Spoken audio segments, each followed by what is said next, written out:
juntos hoy cantamos como hermanos, Él nos unió, hijos de todo pueblo. Este es el tiempo de alzar la voz. No escucharé al miedo, mi mirada pongo en el cielo. En tu gracia firme estoy, tú me amas tal como soy. Valiente seré, yo sé, mi esperanza está en Él. Oh, oh, oh, oh, oh,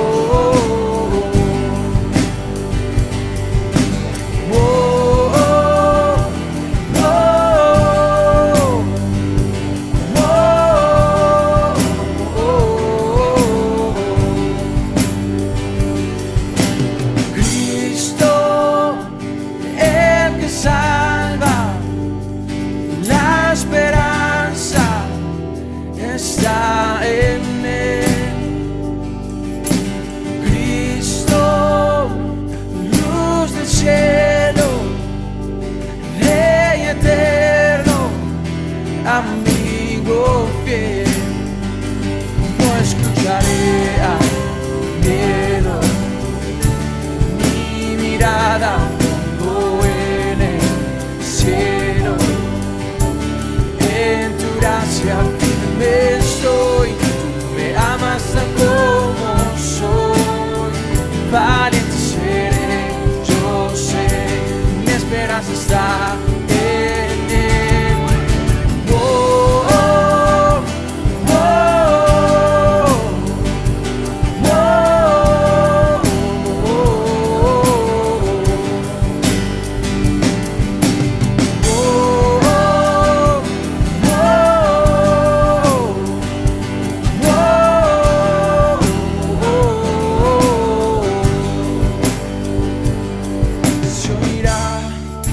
cielos, el sonido de nuestra adoración.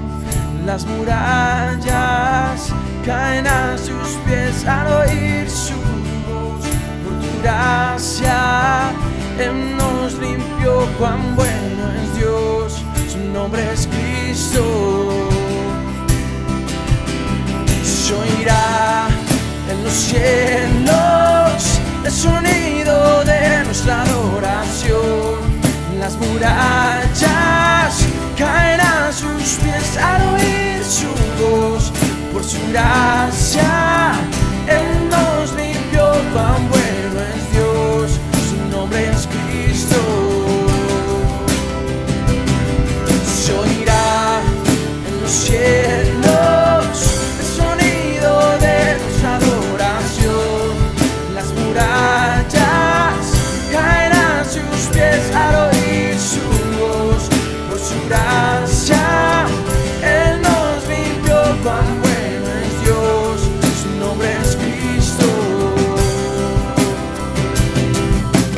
Oh, oh, oh,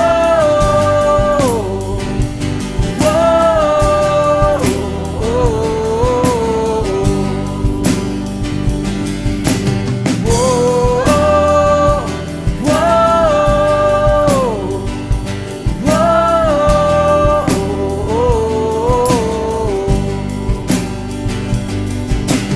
Cristo, el que salva, la esperanza está en Él. Cristo, luz del cielo, Rey eterno, amigo fiel.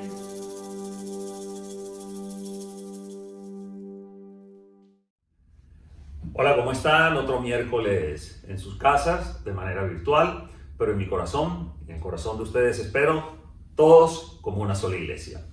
No quiero que me acompañes en tu Biblia. Por favor, vamos a tener un tiempo, no es un sermón, no es una prédica, más es una reflexión sobre algo que el Señor nos quiere enseñar y que está en la Escritura. Así que quiero que me acompañes, por favor, a Lucas 5:27 y vamos a leerlo. Lucas 5:27. Después de esto salió Jesús y se fijó en un recaudador de impuestos llamado Leví, sentado a la mesa donde cobraba. Sígueme, le dijo Jesús. Versículo 28. Y Leví se levantó y lo dejó todo y lo siguió. Versículo 29. Luego Leví le ofreció a Jesús un gran banquete en su casa. Y había allí un grupo numeroso de recaudadores de impuestos y otras personas que estaban comiendo con ellos. Versículo 30. Pero los fariseos y los maestros de la ley, que eran de la misma secta, les reclamaban a los discípulos de Jesús: ¿por qué comen y beben ustedes con recaudadores de impuestos y pecadores? Versículo 31 y 32. El Señor responde: no son los sanos los que necesitan médico, sino los enfermos. Les contestó Jesús: no he venido a llamar a justos, sino a pecadores para que se arrepientan. Señor, yo te doy gracias por esta palabra y ayúdanos a reflexionar y a entender lo que nos quieres enseñar aquí, a todos los que estamos escuchándola. Y que tu Espíritu Santo sea ministrando nuestros corazones, nuestras vidas, para poder poner en práctica todas y cada una de las cosas que tú nos enseñas en la Escritura, en tu palabra, que tienen el poder y la capacidad de poder transformar nuestras vidas. En el nombre de Jesús, amén. Amén. Cuando nosotros leemos esta porción de la Biblia, es más, en el Evangelio de Lucas, además que esta porción de la Biblia también se repite en Mateo y en Marcos, me llama algo la atención, porque me detuve a leer y a querer poner muchísima atención a cada una de las palabras, a cada uno de los verbos, a cada una de las cosas que viene sucediendo aquí. Jesús, en este evento en particular, donde él llama a Leví es Mateo, algo está sucediendo. El Señor Jesús viene, lo antecede toda una fama, todo un recorrido, lo precede toda una serie de acontecimientos que han sido tremendamente poderosos una vez él comienza su ministerio. Él está en Galilea, está en Cafarnaúm, se dirige a Nazaret, pero en este evento, en esta situación, ya la gente, si lo entendemos así, la gente ya conocía, muchísima gente conocía quién era Jesús, lo que él estaba haciendo. Jesucristo oía algo que empezaba a marcar su ministerio tremendamente. Cuando dice aquí, cuando comienza en el versículo 7, dice: después de esto. ¿Qué es después de esto? Después de esto es el milagro que lo antecedía, los eventos que lo antecedían. Jesucristo venía de predicar en Galilea, estaba predicando y enseñando en Galilea, y él no solamente esto, ya había expulsado un demonio de un hombre y de otras personas que estaban allí, había sanado a la suegra de Pedro, había multiplicado los peces, había sanado al leproso, y lo último que había sucedido antes de llegar a este evento era que había sanado al paralítico que había metido por el techo de la casa. Yo creo que todos recuerdan esto. Jesús viene de hacer, iglesia, milagros. Jesús viene de hacer no solamente milagros, sino de demostrar, practicar, declarar la autoridad, su autoridad como hijo de Dios.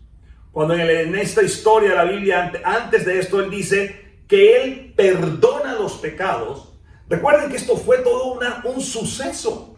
Pero Jesucristo le dice a la gente que él tiene el poder para sanar, para echar fuera demonios, y Él tiene la autoridad para perdonar pecados. Cuando nosotros vemos esto, podemos entender que el ministerio de nuestro Señor Jesucristo siempre está comenzando con algo. Cuando ustedes revisen los evangelios, siempre comienza algo diciendo, y Jesús salió y fue a la sinagoga, y Jesús salió y que caminaba por el mar, y Jesús estaba caminando en tal parte, y se dirigió a tal lugar, y Él predicaba. ¿Qué era lo que hacía Jesús en una sinagoga? Predicar. ¿Qué era lo que hacía Jesús cuando iba y estaba empezó a llamar a sus discípulos? Predicar y enseñar. El fin del ministerio de nuestro Señor Jesucristo es la enseñanza y la predicación. Cuando ustedes se preguntan esto, después de esto salió Jesús, después de todos los eventos, Jesús siguió haciendo lo mismo, predicar y enseñar. Y aquí surge una pregunta, como seguramente ustedes muchísimas veces se la hacen. ¿Qué es lo que predicaba Jesús? Algunos dirán, sí, Jesús sanó enfermos, expulsó demonios, hizo milagros, multiplicó cosas, multiplicó los peces, el vino. Pero Jesucristo enseñaba y predicaba. ¿Cuál era su enseñanza? ¿Cómo vivir? ¿Cómo vivir en este mundo y cómo encontrar la salvación? Esa es la enseñanza de nuestro Señor Jesucristo. El medio y todo esto ya Él lo iba definiendo en cada uno de los eventos en los cuales Él se encontraba. Entonces, ¿qué es lo que enseñaba Jesús? Jesús vino a enseñar una manera de vivir diferente y vino a enseñarnos cómo poder encontrar la salvación. Ese era el mensaje de nuestro Señor Jesucristo. Y es el mismo mensaje hoy día. Sigamos aquí. Después de esto salió Jesús y mira la palabra, mira lo que dice aquí. Y se fijó. Cuando la escritura dice que se fijó, Jesús lo que está diciendo, Jesús lo vio. Jesús observó. Y mira que no dice Jesús se fijó en un hombre, sino que Jesús lo primero que observa es que se fijó en un recaudador de impuestos. Cuando leemos la escritura, la manera como está esto escrito y lo que quiere darle la palabra de Dios, énfasis, nos tiene que llamar a nosotros la atención. ¿Por qué Jesús pudo haber escrito esto de esta manera? Y Jesús se dio cuenta en Leví y le llamó la atención y lo llamó. No, primero lo define por lo que Él es. Jesús ve a un recaudador de impuestos. Iglesia, ¿qué era un recaudador de impuestos en ese entonces? Si tú lo traes hoy en día, podríamos decir Jesús se fijó en el pecador. Jesús se fijó en el inmoral. Jesús se fijó en la escoria, como dice una de las traducciones. Jesús se fijó en aquel que todo el mundo rechazaba. El recaudador de impuestos en ese entonces, Leví, era gente que nadie quería. Todos saben que los recaudadores de impuestos en ese entonces trabajaban bajo la orden del Imperio Romano y recaudaban los impuestos del Imperio Romano, pero nadie los quería. ¿Por qué? Porque era gente que explotaba a sus mismos hermanos, a la misma gente de ellos, los explotaban porque en lugar de que si cobraban una comisión por cada impuesto que cobraban, pero la gente decía, no, muchas veces no solamente cobraban la comisión, cobraban esa comisión y más. Era gente muy rica. Y cuando el Señor dice que va caminando por allí, Él se fija en este recaudador de impuestos. Yo me imagino cómo sería la escena, cómo estarían. Me imagino que era un gran salón, el Wall Street. El Wall Street, donde están todos sentados en sus oficinas, y Jesús va caminando por allí y encuentra a Leví sentado en su habitáculo allí, recaudando los impuestos, recogiendo el dinero, escribiendo con su pluma, llevando en su agenda muy meticulosamente cada dinero que recogía, cuánto era del César y cuánto era de él, cuánto era del César y cuánto era de él. Y Jesús, ¿qué vio? Vio a este hombre. ¿Y por qué lo escoge a él? Alguna gente se preguntará y ustedes se estarán preguntando, ¿por qué escoge a Leví? Yo sé por qué. No sé. Pareciera que Dios es soberano, ¿ah? Amén. Dios es soberano, iglesia. Pero el Señor se fijó en él. Así como el Señor se fija en ti, como el Señor se ha fijado en mí, como el Señor se ha fijado en tantas personas, igual como todos nosotros, pecadores. Pero eso es lo que hace Jesús. Y eso es lo que este hombre representaba. Representaba esto, un grupo de gente que no era aceptado. Y junto con él, dice la Escritura, estaban otros pecadores. Habían otras personas con él. Y estas personas que estaban con él, normalmente en esta sociedad no eran aceptados. Recuerden esto. El término de pecador en ese entonces se le atribuía a la gente, a los que eran los gentiles, o a aquellos que no seguían las leyes, la ley mosaica, la ley tal como estaba establecida. Entonces los que no eran moralmente aceptados les llamaban pecadores. No era el pecador bajo el término que dijo el Señor, cuando el Señor dice: yo he venido aquí no he venido a llamar justos, sino a pecadores. El Señor se refería a todos los pecadores. Pero cuando sigues leyendo esto, vamos a partir de esto. Teníamos los recaudadores de impuestos, gente de mala fama. Y ellos, hay algo que me llama poderosamente la atención aquí. Porque Jesús le dice: sígueme. Sígueme, le dijo a Leví.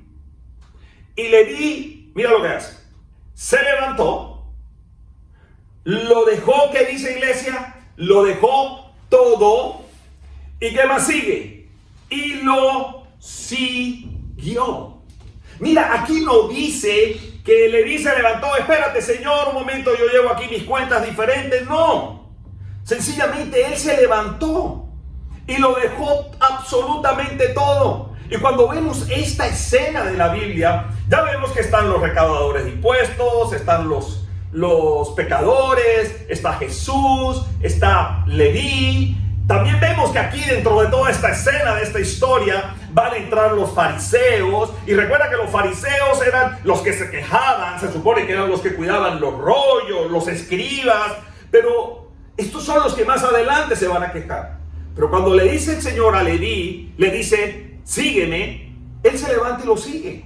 Y mira lo que dice la Escritura.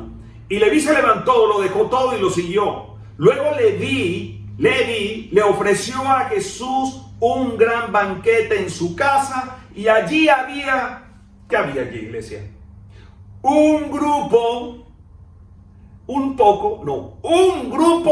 numeroso de recaudadores de impuestos y otras personas que estaban comiendo con ellos. Jesús se sienta a la mesa con los pecadores. Jesús come con los pecadores. Jesús anda con los pecadores. Me encanta porque esta porción de la Biblia es muy sencilla. Jesús lo ve, le dice: sígueme. Y cuando Jesús le dice a Leví: sígueme, le está diciendo: sé mi discípulo. Y Mateo, iglesia, Leví, más que cualquier otro discípulo, Mateo supo claramente lo que a él le costaría seguir a Jesús. Mateo no dudó ni un instante. La palabra de Dios dice que este hombre se levantó de su silla, corrió su escritorio, le dijo a sus otros amigos recaudadores de impuestos: me voy con este hombre que le dicen el maestro, que él me está llamando, y ojo, tengo una cena esta noche en mi casa y todos están invitados. Eso fue lo que hizo Mateo. Mateo no dudó un instante. Sale de su oficina, sale de su cubículo de impuestos. Y él, en ese momento, ¿saben qué se estaba asegurando? Su desempleo. Mateo quedó desempleado. Mateo había dejado inmediatamente toda su fuente de ingreso. Y es muy importante ver esto, porque algunos de los otros discípulos siempre tuvieron una opción de volver a la pesca. Como Pedro, como Andrés, como Santiago, como Juan. Pero Mateo no. Mateo sabía que no había vuelta atrás, que ese paso que él había dado era definitivo en su vida. El Señor lo estaba llamando a ser su discípulo. Y vemos aquí dos cambios que nos llaman a mí o a mí personalmente, y lo comparto con ustedes poderosamente la atención. Porque Jesús le da a Mateo una nueva vida. Una nueva vida, y le está diciendo: ahora haces parte de un nuevo grupo. Ahora haces parte de la familia de Dios. Ahora perteneces al Hijo de Dios. Ahora tienes un estilo de vida diferente. Ahora eres aceptado. Ahora ya no eres despreciado. Ahora estás en un lugar de honra. Y no como honran los hombres, es como honra Dios. Ahora has llegado a un lugar que es especial, que es diferente. Ya no eres una escoria, ya no eres todo eso que traías en tu espalda cuando tenías el título, el tag de cobrador de impuestos. No, ahora eres un hijo de Dios. Ahora eres un discípulo de Cristo. Y no solamente esto. Lo segundo que yo veo aquí es que cuando Mateo decide dejar a Jesús, él se lleva consigo algo increíble. Ponme atención, por favor. Él se lleva su talento. Él se lleva su pluma. ¿Lo habías pensado alguna vez? ¿Habías pensado que Mateo no era pescador? Que Mateo era un hombre muy meticuloso. Porque si era cobrador de impuestos, yo no sé si se habrá llevado su agenda con el registro de toda la plata que había recogido y a quién le había cobrado y qué porcentaje había cobrado y cuánto le había dado a los romanos y con cuánto se había quedado él. Pero era un hombre que había ejercitado durante toda su vida esa habilidad. Pero Jesús no solamente le da una nueva vida. Jesús le da, conforme al propósito de Dios, un nuevo propósito para su vida. Algo que era para sus habilidades, algo que era para el oficio que él tenía antes, mantener registros y datos, algo que era conforme a todo el detalle que él manejaba, todo el ojo que podía tener para manejar los detalles en las listas que podía llevar, de todo el dinero que recogía. Dios sabía que este hombre con el tiempo escribiría el evangelio que lleva su nombre.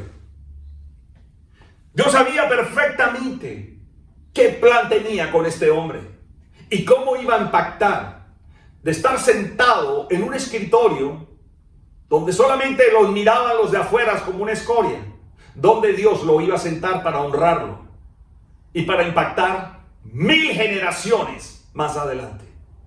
Mira lo que sucede aquí. Porque veamos esto, cómo lo podemos aplicar en nuestra vida. Cada uno de nosotros, iglesia, es una obra de Dios en proceso. Piénsalo de esta manera. Todos, tú, la persona que está aquí detrás de la cámara, yo, todas las personas que hemos decidido aceptar a Cristo como Señor y Salvador, le damos el lugar a Dios en nuestras vidas por medio de nuestro Señor Jesucristo como el buen alfarero para moldear nuestras vidas y para comenzar en nosotros ese proceso. Así como en Mateo, lo que Dios tiene para nosotros, Él lo entrega, iglesia, mucho antes de que nosotros nos demos cuenta y respondamos a su llamado. ¿Qué significa eso, pastor? Que el plan que Dios tiene para tu vida, el propósito por el cual Dios te creó, está diseñado desde antes de que tú nacieras. Ese es el plan de Dios. El plan y el propósito de Dios con nuestra vida ya está diseñado. Está hecho. Así que no nos perdamos el privilegio de movernos en lo que Dios nos está enseñando, a donde Dios nos quiere llevar. Dios está equipado con una capacidad. ¿Por qué? Porque somos sus siervos. Nos da la capacidad para ser sus siervos, pero nos da esa capacidad cuando ponemos en sus manos lo que Él nos ha dado. Nada de lo que tienes te pertenece. Todo de lo que tienes, incluso dones, talentos, habilidades, le pertenecen a Dios. Y Dios solamente está esperando el momento en que lo devuelvas, se lo pongas en las manos de Dios para que tú seas un instrumento dúctil en las manos de Dios para cumplir el propósito por el cual Él te creó. Así que esas habilidades que había desarrollado Mateo fueron las que lo llevaron a escribir la historia más importante de su vida. Y eso es lo que Dios quiere con nuestras vidas. Estás escribiendo en este momento la historia más importante de tu vida. Y la estás escribiendo con tus talentos, la estás escribiendo con tus habilidades, la estás escribiendo con tus capacidades, no la capacidad de nadie. Dios no va a usar a nadie para exponer y explotar en ti lo que Él quiere sacar de ti, porque eres apreciado, eres preciado, eres importante para nuestro Señor.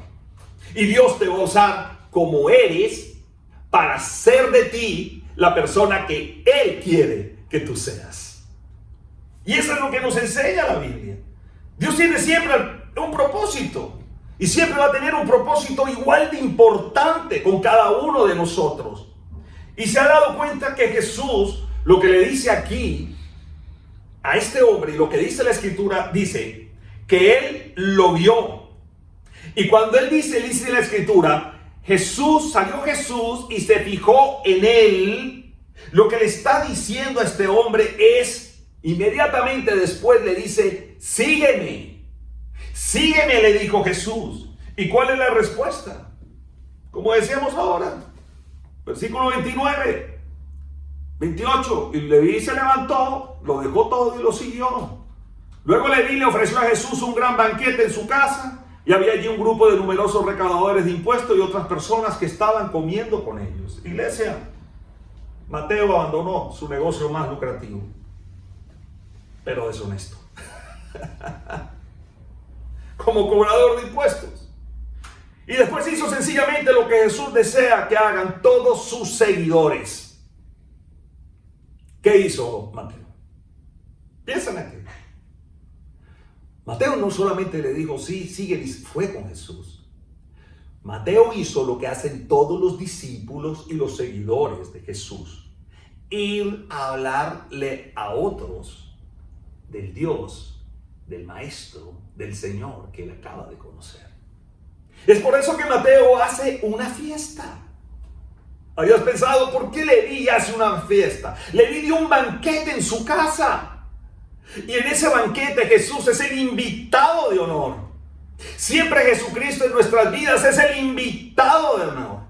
Él invitó a sus amigos, a todos sus amigos cobradores de impuestos. Recuerdo cuando te dije que cuando le dice a Jesús que sí, le dice Jesús, sígueme. Él va con Jesús y le dice a todos sus amigos, bueno, aquí les dejo mi cubículo, se los dejo, sienten mañana quien quiera, pero los quiero invitar esta noche a una cena en mi casa. Y no solo los invitó a ellos, invitó a otros, entre comillas, pecadores. Y la gente de los pecadores era la gente de mala fama, iglesia. Eran los gentiles. Esa es la gente que se sentó ese día, esa noche, se sentó con Jesús a comer. Gente que tenía hambre y sed de escuchar lo que Jesús tenía para decirle. Eso era lo increíblemente atractivo que podía tener Jesús en ese entonces, y lo sigue teniendo hoy mismo. Hoy, en este tiempo, Jesús sigue diciendo exactamente lo mismo. Y los fariseos, ¿qué podían hacer? Los fariseos que estaban allí, yo no sé si los fariseos más bien tenían rabia, no los invitó Leví a su fiesta, pero no sé si estaban viendo desde afuera.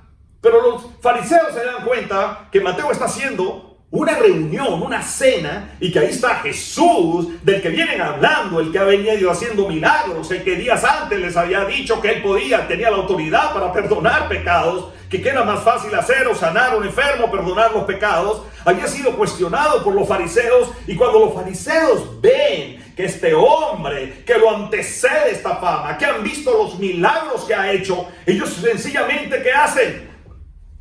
¿Qué es esto? Un dedo. ¿Y saben qué hacen ellos? Ellos señalan. ¿Y tú sabes que ellos no señalan a Jesús? Ellos señalan a los pecadores.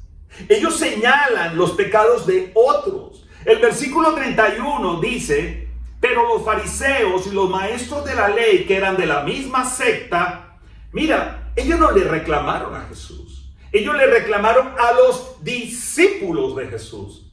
Imagínate. Yo me imagino cuando le dijeron a los discípulos de Jesús, oye, bueno, ven acá, explícame, ¿por qué está Jesús comiendo con pecadores? Y yo creo que los discípulos no tenían ni siquiera la respuesta. No sabían ni cómo responder. Ellos decían, oye, sí, me imagino que balbucearon en un momento, pero Jesús rápidamente responde en el versículo 31. No son los sanos los que necesitan médico, sino enfermos. Jesús se refería y prefería, iglesia, esto. Prefería estar con gente que era consciente de su propio pecado, no del pecado de los demás. Los fariseos señalaban el pecado de los demás.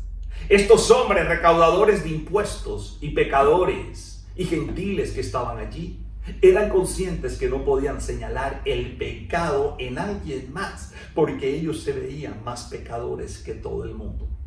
Y ya ni siquiera, no solamente eran conscientes de eso, sino que la sociedad y la cultura en ese entonces los señalaba como pecadores. Pero Jesús estuvo allí. Jesús se sentó en esa mesa con ellos, con estos hombres conscientes de su pecado, con gente que sabía que no era buena delante de Dios, diferente a los fariseos. Era gente que sabía que pues estaban en esa mesa recaudadores de impuestos, pecadores, gentiles, la gente de peor fama. Sabían y eran conscientes de que no eran buenos delante de Dios. Y que para estar cerca de Dios es aquí donde llega esa frase de Jesús. Es esa parte donde a las iglesias y a nosotros hoy en día queremos llegar solamente hasta el punto de que Jesús es amoroso, Jesús es bueno, Jesús es misericordioso, Jesús atrae a todo el mundo a Él, pero Jesús es radical. Radical, iglesia, para cumplir, porque si no, no se cumple el propósito por el cual se hizo hombre, fue enviado por el Padre a una misión.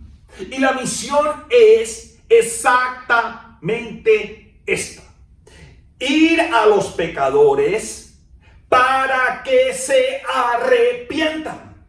Esa es la misión de nuestro Señor Jesús. Y Él se sentó en la mesa. Yo no quiero imaginar, tuvo que haber sido un banquete espectacular. Esto era una mesa, por favor. Ahí estaban los millonarios de la época sentados. Por favor, todos eran recaudadores de impuestos. Ahí tuvo que haber habido todas las viandas que te imagines. El vino tuvo que haber estado ahí en cantidades para todo el mundo. Pero Jesús estaba con ellos y no dejó de darles cuál era el alimento más importante que estos hombres tenían que recibir en esa cena. Y el alimento y el mensaje más poderoso le fue permitido cuando los fariseos los señalaron. Cuando el fariseo señala a un pecador, Jesús le dice: yo no he venido por los sanos, yo he venido por los enfermos. Y los enfermos somos todos nosotros, iglesia. Pero Él deja una condición aquí: no he venido a llamar a justos, sino a pecadores. Y no nos podemos quedar allí. La iglesia hoy en día quiere quedarse nada más allí. Sí, el Señor está al alcance, y la gracia de Dios al alcance de todos nosotros los pecadores. De los que han pecado, la gracia de Dios es inacabable, está ahí al alcance de todos. Pero hay gente que deliberadamente no quieren arrepentirse de sus pecados. El Señor nos ha dado una conciencia, nos ha dado la capacidad de podernos dar cuenta que hay cosas que hacemos que lo ofenden, que no le agradan, y nos dio la provisión. O sea, podemos ser liberados de toda culpa por nuestro Señor Jesucristo. Y somos liberados de todo juicio de condenación, porque Jesucristo ha aplicado la justicia en nosotros, y por medio de Él hemos sido justificados delante del Padre. Somos perdonados, iglesia, pero no puedo seguir viviendo en el pecado. Y esto es la historia de estos hombres. Esta es la historia de toda esta gente. Gente que sabía que no era buena ante los ojos de Dios.